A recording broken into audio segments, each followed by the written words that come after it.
Hello everyone, here and in the wild world. There's been a change. There will be a change really in where we are. We'll be in JD, which is an improvement presumably because we don't have to come here.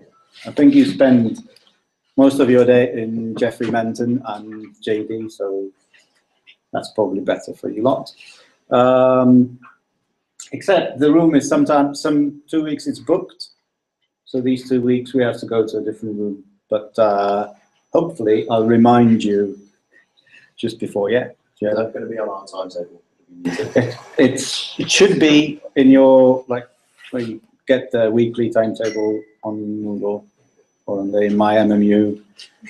I believe it will be there, or it maybe even is there already. Okay. Those who came recently, make sure that you have one of each of the slide and the book. And have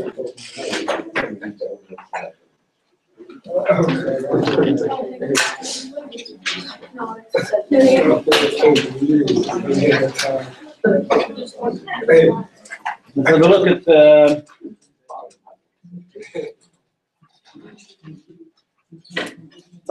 the homework. Question 1 was convert all constraints to less than or equal by multiplying some of them by -1. So you only multiply those that are greater than or equal to, obviously. That's the first 2, and you should get this. Question 2, a dual pivoting. Well, I've done it on here. So there's no point in, if you haven't done it, there's no point writing it down now. I'll put it on Moodle so you can have a look. But if you have done it, I think there is a problem in that the Z row has the wrong signs, which is the way sometimes the simplex tableau is done with the wrong signs in the Z. And I was too lazy to change it. So what you should be getting is 1 minus 2, and here 4, 1.5, minus 1.5, and so on. Yes? Because the Z row doesn't have any numbers in it, when I got to the third one, I didn't know you could go another step after the third one. From here to there? Yeah. So you finished here, Yeah. the dual pivoting, as it were, I think. I mean, it's not strictly dual pivoting because, yeah, it sort of is. Let's consider this dual pivoting. So you got rid of all the negative signs in the val. Yeah. Yes. Now, if you want, I don't know what it's question 3. Yeah. Says the tableau still won't be optimal, so perform a usual pivot step to get the optimal solution. So from table 3 to table 4, that really answers this question 3. Okay. Don't get which one you'd use then. Which one? Which what one? How do you choose which step to do from 3 to 4? Oh, from 3 to 4. Yeah, how do you choose which one? Okay, so first thing, these things should be positive. Sorry, this should be positive and this negative. So what you do, it's the wrong way around to print into. But, sorry about that. But the normal pivoting, you're doing a maximization problem. It starts with the word maximize in the question. Okay, so in a maximization problem, you're looking for a negative entry in the Z row. There would only be one negative entry. And then here you're looking for a positive entry in to be your pivot element. There's only one here. So that's the pivot element. If there were several positive ones, you'd have to do the ratio test to know which one it is. And if there were several negative ones in the Z row, then normally you go for the largest in absolute value, or the most negative one. or you can add, but you can in fact take any of them. Okay? So when you've done finding all the negatives in the val column, you can just use the objective row? Yes. Okay. So that's the idea, which goes back, now, I've probably said it on several occasions here. In the end, you're looking for a tableau which is feasible, which means that there's no negatives around here in the val column. And at the same time, it's optimal, which means that you get no wrong sign in here. Okay. So when you have both these conditions, you have found the optimal solution. Okay. If you only have, if you don't have one of these conditions, or if you don't have any of them, then you do what you need to do. So okay, so here it's not satisfied here, and it's not satisfied there. So you want to either do a dual pivot by choosing the row according to the -3, and then this is going to be a pivot element, or you want to do the primal pivot, saying first I need to look at column S2 and then choose, well, appropriately. It's a bit hard this way, but yeah. So let's stick to always doing the dual pivot when there's something negative in the val. And once we have a feasible solution, okay, if the solution is still not optimal because of something wrong in the Z, then we do a usual pivot. So is that clear now? Okay. So just to summarize again, the final tableau in your final optimal solution has to have nothing negative in the val, ignoring the Z, and nothing of the wrong signs in the Z, ignoring the val. Okay? That's the goal. And when you have it, you have your optimal feasible solution. If you don't have it, you have to pivot. Good. So this was questions 2 and 3. Now, it's a bit hard to get everything on here, but what you really need is just the val and basis. But you want 3 tableaus. Okay, now everything's. So this is the geometry of the whole thing. Okay. The feasible region of the problem is this triangle here. So one of the corners, one of the vertices of the triangle is going to be the optimal solution. Or perhaps it could happen that the objective function is such that the whole side of the triangle is optimal. But in this case, only one vertex is the optimal solution. Now, what we used to have in standard problems was that the origin, where both x1 and x2 are 0, was feasible. And then we started pivoting by moving along the edges of the feasible region. Now, in this situation, x1 0, x2 0 is not a feasible solution, which you see because some of the slack variables are negative in this basic solution. Okay, so S1 is -1. And the first constraint is, oh yeah, whichever is the first constraint, is I think this line. Yeah? So you're on the wrong side of this constraint. You should be above the straight line, but you're below, which means that S1 is negative. No, that's S2, sorry. S1 is this one, the A3, 4, that one. Doesn't matter. But you're breaking 2 constraints, which are this one and that one. You see that you're on the wrong side of the straight line. Whereas this constraint, which means that you have to be on this side of your straight line, that's satisfied. You are on this side of the straight line. Okay, so the first pivot step, first dual pivot step, gets rid of -8. x2 becomes 2, So x2 is 2 in this point. Okay, and now you're satisfying this constraint and this constraint, but you're still violating this one. Okay, and then the following pivot step, you go to x1, x2, it's 2.41.4. That's this point over here. Now there's 3. And this is a feasible solution now, because you're in the triangle already.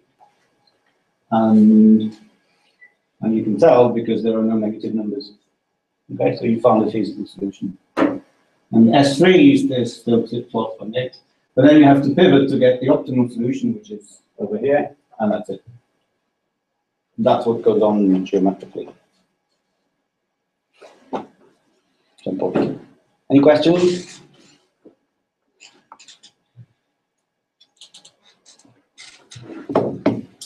So now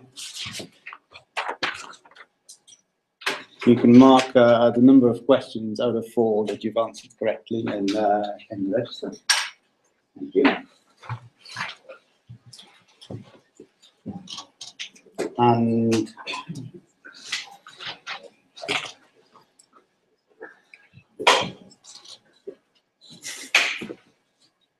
that's nice.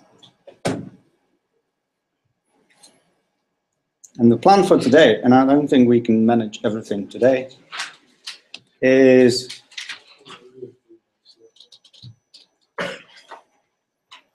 well, here it says the aim is to understand what is where in the simplex tableau.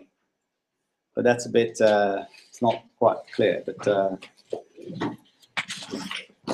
what do we want?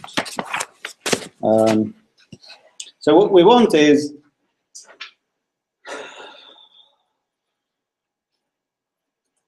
essentially what we want is, when we're given an LP, the original formulation, and a basis, we want to be able to work out the tableau without pivoting from the start, just by knowing the original formulation and the current basis.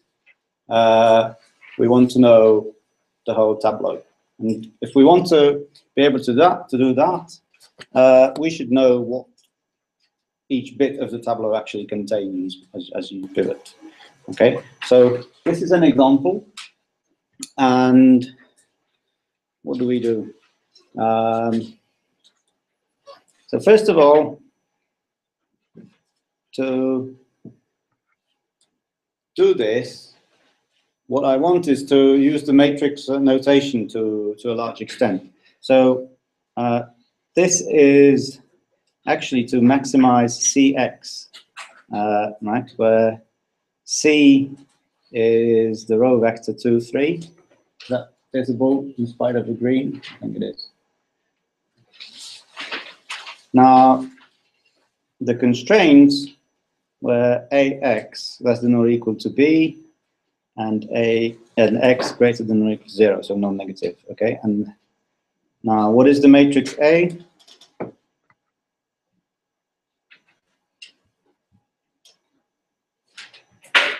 Give me the matrix. You still don't know? God, we've been doing this for 4 weeks now. Yes.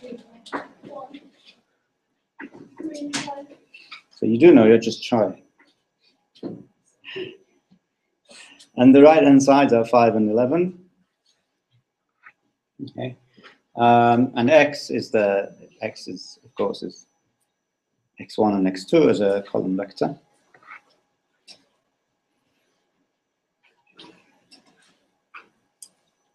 So when we do the box standard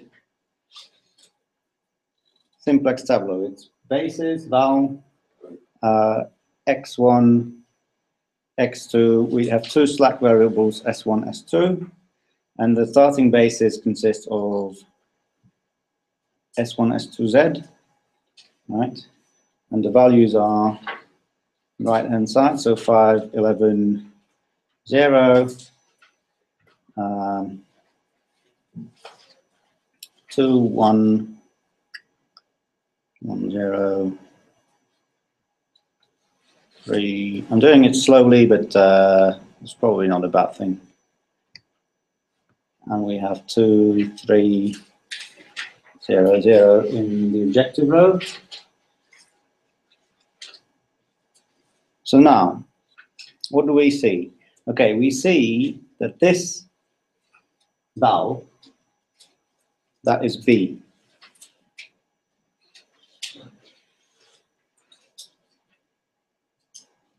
So when we do the simplex tableau again,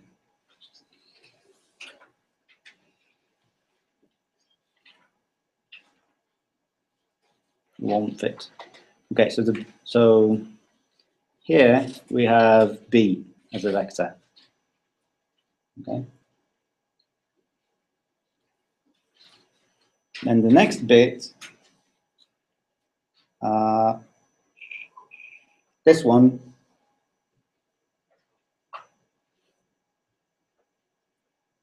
that's A.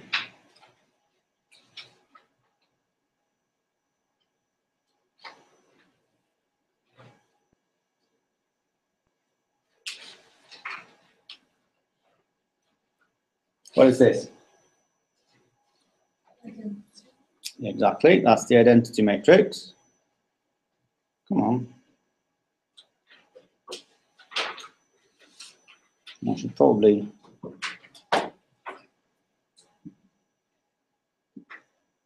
draw a table around here.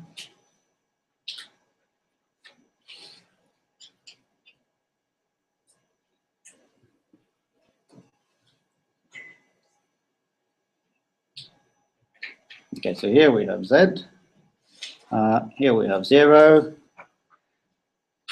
That's good. And 2, 3. That is C. And there's the 0 vector here. And there is some basis, B, which is just of the, so I'll call it B1. So B1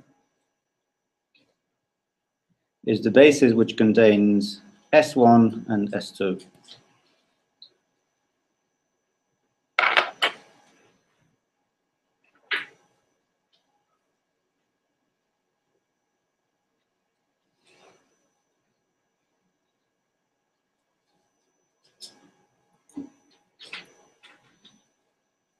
Yeah, I'm doing it with the wrong sign, aren't I? So that's, maybe you've got the basis S1 and S2. We've got 3 entries in the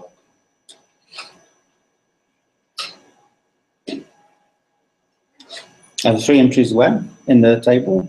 Yeah, it's about that Have one the Z as well. no, on the right. 1, 6, and 1. Oh. I don't.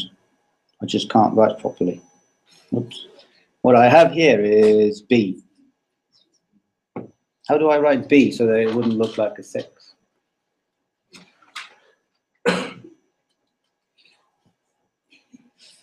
No, it doesn't look like anything. Okay. I'll make a...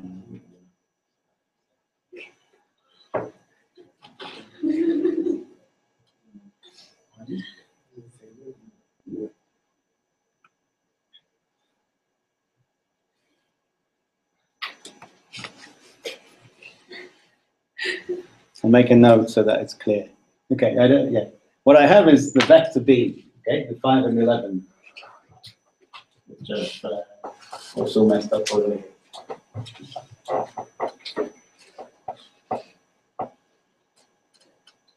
But I'm doing it the wrong way around because until some time I was using an old book of MMU and the signs were wrong. So we decided to do them this way. Nobody stopped me. Yeah, we put -C in the Z row, don't we? Is that right?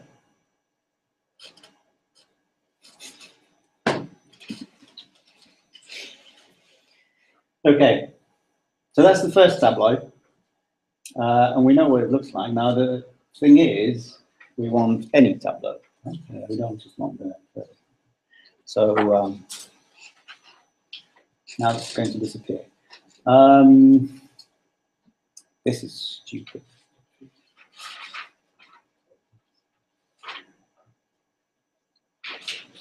Okay, what would let's just think about what the first pivot step here would be.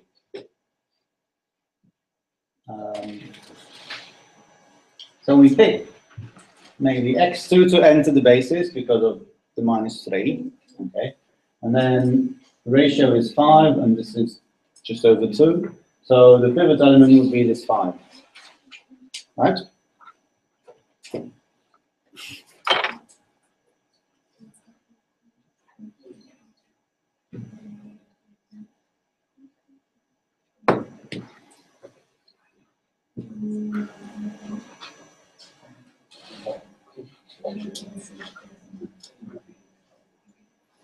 So let's ignore the objective row for a second. It doesn't.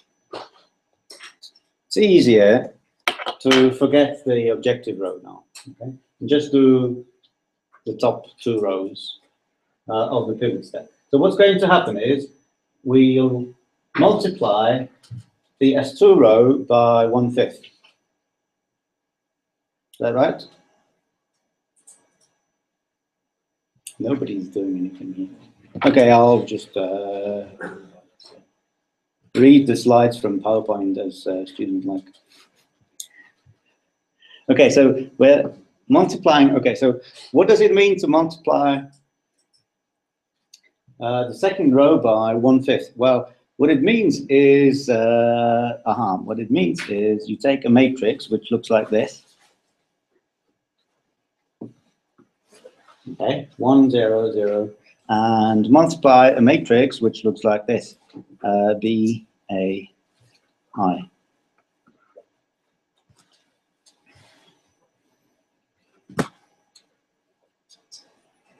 So I'll write it out. So 1, 0, 0, 1/5 times, well, B was 5, 11, A is column-wise 2, 3, 1, 5, and the identity looks like this.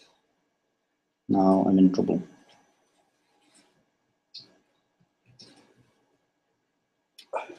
So this doesn't belong there. That's separated.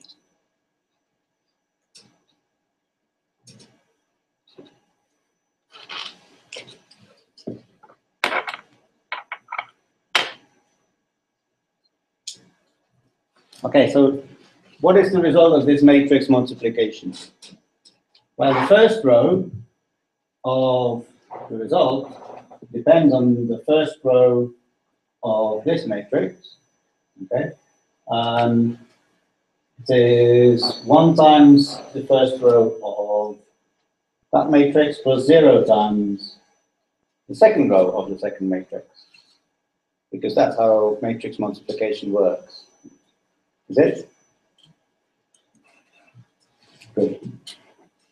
So in other words, the first row of the result is going to be just the first row of the second matrix, because it's yeah, so that's obvious. So that's 5, 2, 1, 1, 0. And the second row of the result is going to be 0 times the top row on the right plus 1/5 of the bottom row on the right. Okay, this should look familiar because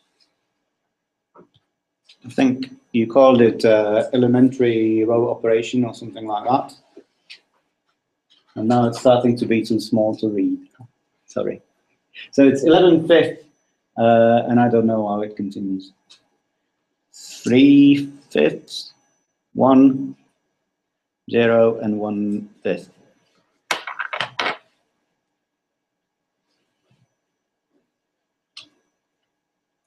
Okay. So that's the first part of the first pivot step.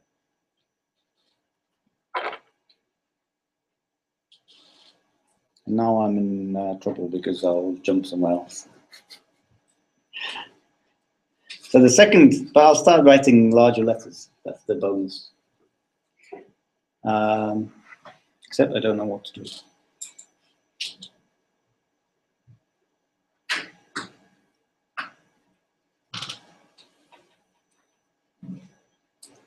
Okay, now the next matrix I want is 1, minus 1, 0, 1. And I want to multiply the result that we had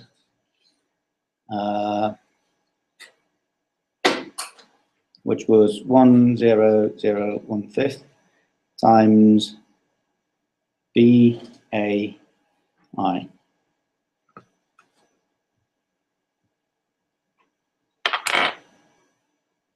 Okay, what's going to happen there?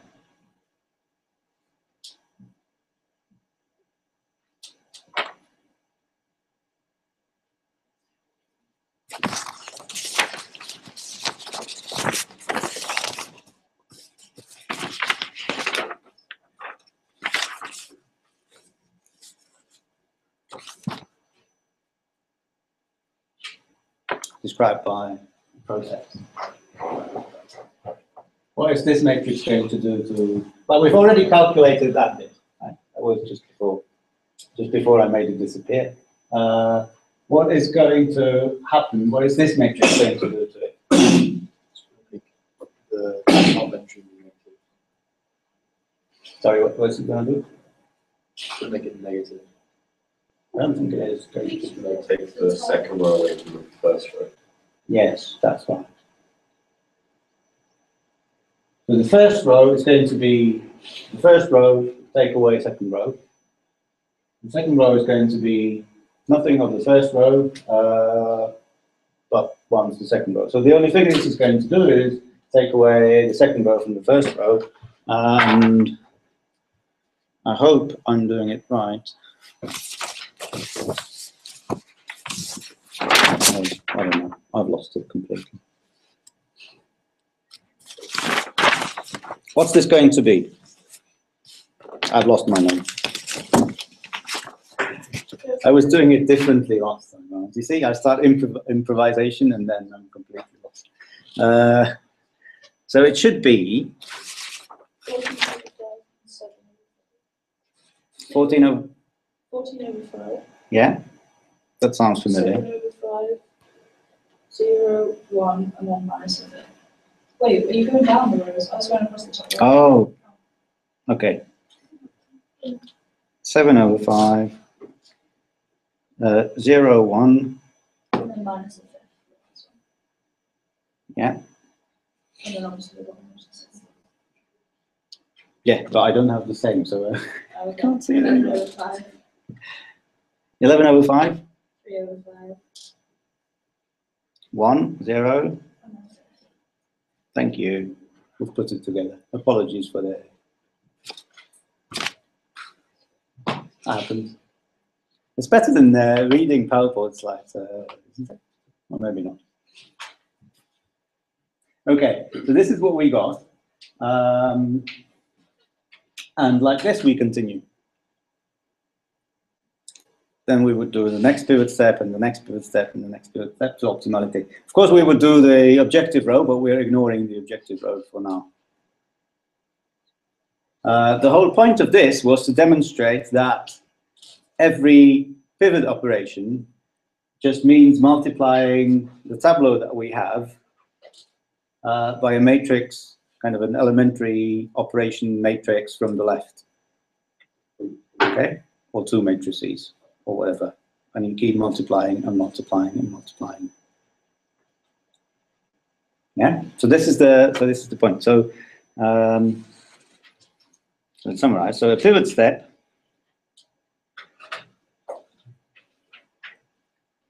is or corresponds to multiplying the tableau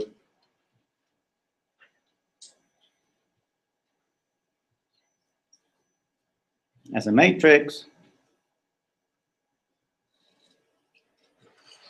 by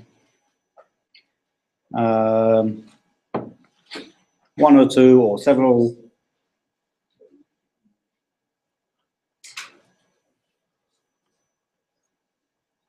elementary row operation matrices.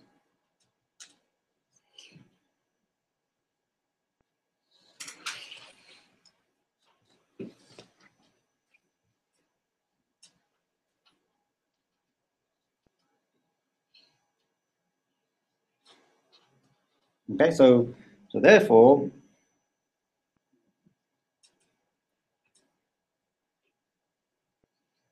after no matter how many pivot steps, what will we have? What are we going to have?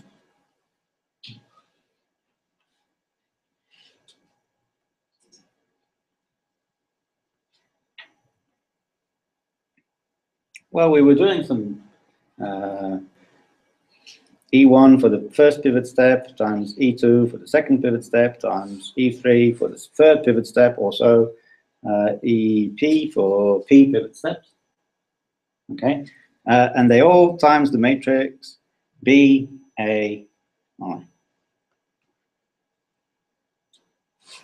That's all we've just proved, if you like. Make sense? Hope it does. So I'll call this matrix the product of all these E's R, for example. I call it R because it does row operations.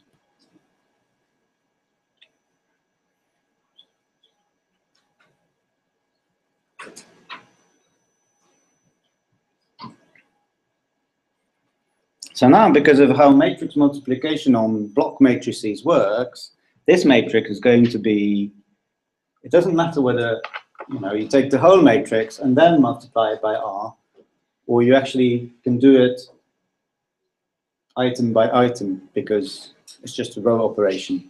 So when you look at the columns from the, in every column separately, you can do the same thing.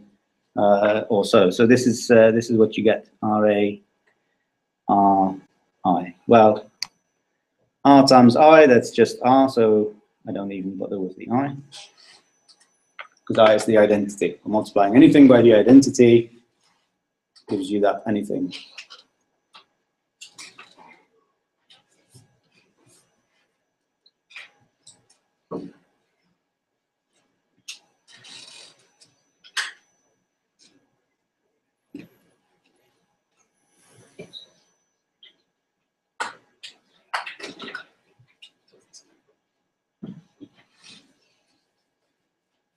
Okay, now, important question. When you get the tableau, and I don't tell you what the basis is. Okay, so for example, I'll switch to something. I'll give you a quiz question.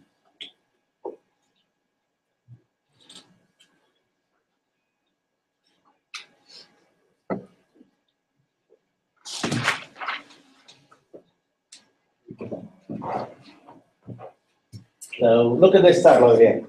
What is the basis?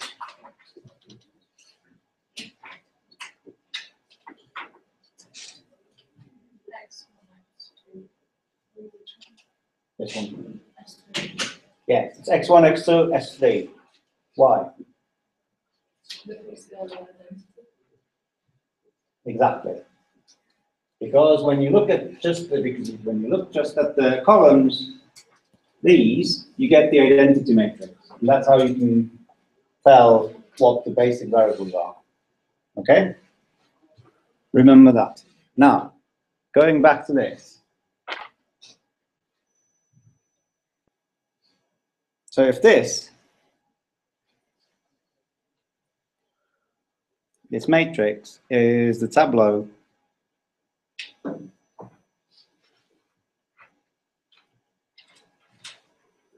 for basis B. For some basis, no matter any basis, B, okay, which consists of some of the variables, doesn't matter what they are. Then, okay, I'll introduce this notation. So when you look at RB, RA, and R, in fact, I don't want to look at the RB, so I could do, but I'll just look at these. When I select the columns that correspond to the basis, okay, so this little b in the corner is the matrix where I look at whatever variables I have in the basis, and I take the columns that correspond to them in that order. So what am I going to get? The identity, because we've just observed that. Okay, so we have the identity.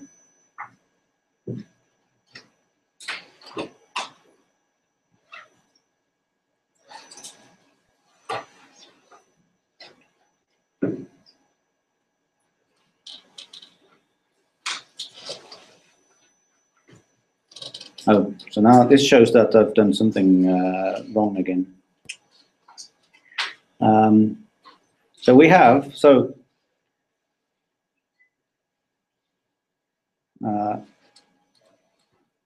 matrix that I call MB is, I look at A and I, put them next to each other, and then I select the columns that correspond to the matrix B. Okay, that's just my notation for not having to write AI and brackets. Call it M.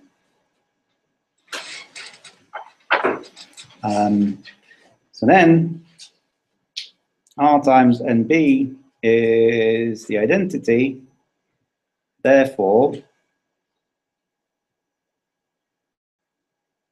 what is R?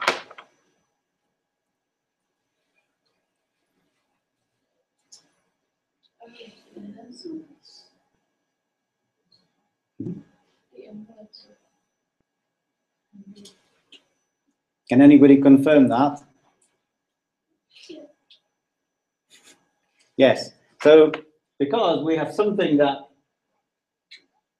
two matrices, they're both square matrices.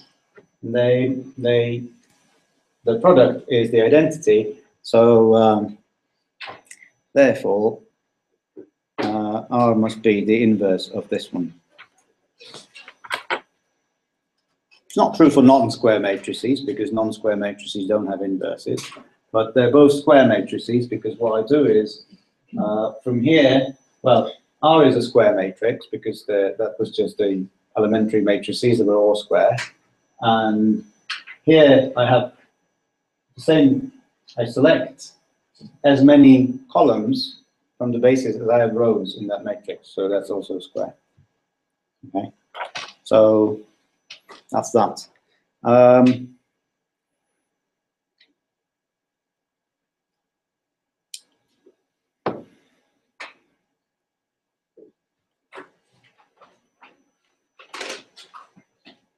So what's the tableau then? Well,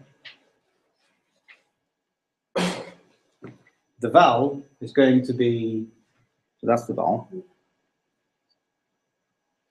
Take the inverse of MB, multiply by the original right-hand side, that's what you get in the val.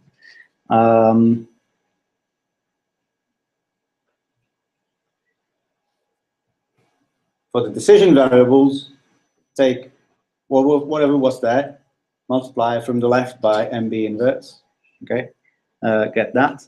And here was MB inverse, you have to multiply I, but I is the identity, so it's just MB inverse.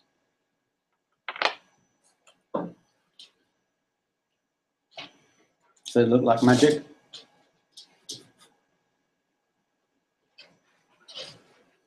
So we still don't have the objective row, but for the rest of the tableau, now you know that if I give you the basis, no matter what basis, what you can do is look at M, B. So MB is pick the columns from the original tableau that corresponds to exactly what? So exactly the columns, so exactly the variables in the basis, then you do the inverse, and then you can calculate the rest of the tableau like this. Okay, the inverse is always going to sit in the portion where the slack variables live, and then the rest you can find in this way.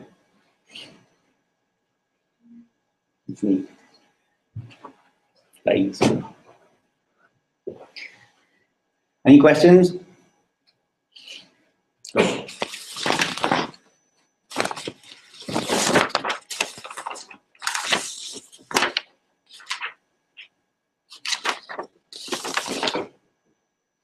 Why am I supposed to end here? We could still do the objective row.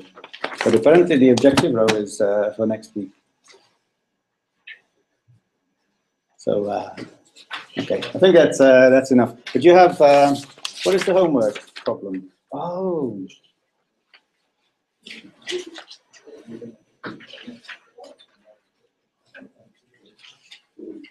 The homework problem is a problem where you can finish the tableau. Also, the second homework problem is about Killian and his marbles. Oh, and then you have a page. So people who are interested in, possibly interested in a placement for next year, there's an offer. Well,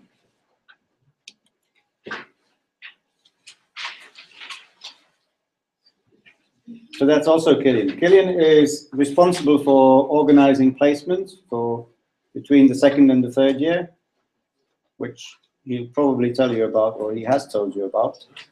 So you have the option to stop coming here for a year and get a job, and then come back for the third year afterwards.